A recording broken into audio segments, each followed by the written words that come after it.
నమస్కారం అండి. నా పేరు Adapa Prasad, overseas friends of BJP United States national past president. ఇప్పుడు కరెంట్గా నేషనల్ ట్రెజరర్ శ్రీ కృష్ణారెడ్డి గారు. మీ ఇద్దరం ఇక్కడ ఉన్నాం మీ సమక్షంలో. ఈరోజు సెప్టెంబర్ 15వ తారీఖు శనివారం మా overseas friends of BJP annual function national executive council meeting న్యూజెర్సీలో చేశాము. ఎవ్రీ ఇయర్ చేస్తాము, ప్రతి సంవత్సరం. భారతదేశం నుంచి భారతీయ జనతా పార్టీ అధ్యక్షులు శ్రీ నితిన్ గడ్కరీ గారు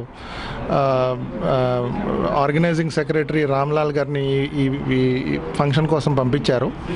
అలాగే overseas friends of BJP and overseas affairs convener Shri Vijay Jolly గారిని ఇక్కడ పంపించారు. ఈరోజు గొప్ప ప్రోగ్రాం జరిగింది. పొద్దున్నుంచి సాయంత్రం దాకా మా బ్రేక్అవుట్ సెషన్స్ జరిగినాయి. భారతదేశంలో బీజేపీ ఎలా గెలవాలా, కాంగ్రెస్ యొక్క దుశ్చర్యల గురించి మాట్లాడుకున్నాము, ప్రైజ్ రైజ్, తర్వాత కరప్షన్ గురించి మాట్లాడాము. ఈరోజు సాయంత్రం 500 మంది సమక్షంలో ఒక గొప్ప బ్రహ్మాండమైనటువంటి ప్రోగ్రాం జరిగింది. మేమందరం ఉత్సాహంగా మా ఇళ్ళకి వెళ్తున్నాము. ద్విగుణీకృత ఉత్సాహంతో భారతీయ జనతా పార్టీని ఆంధ్రప్రదేశ్లోనూ భారతదేశంలోనూ పవర్లోకి తెచ్చే విధంగా మేము కృషి చేస్తున్నాము.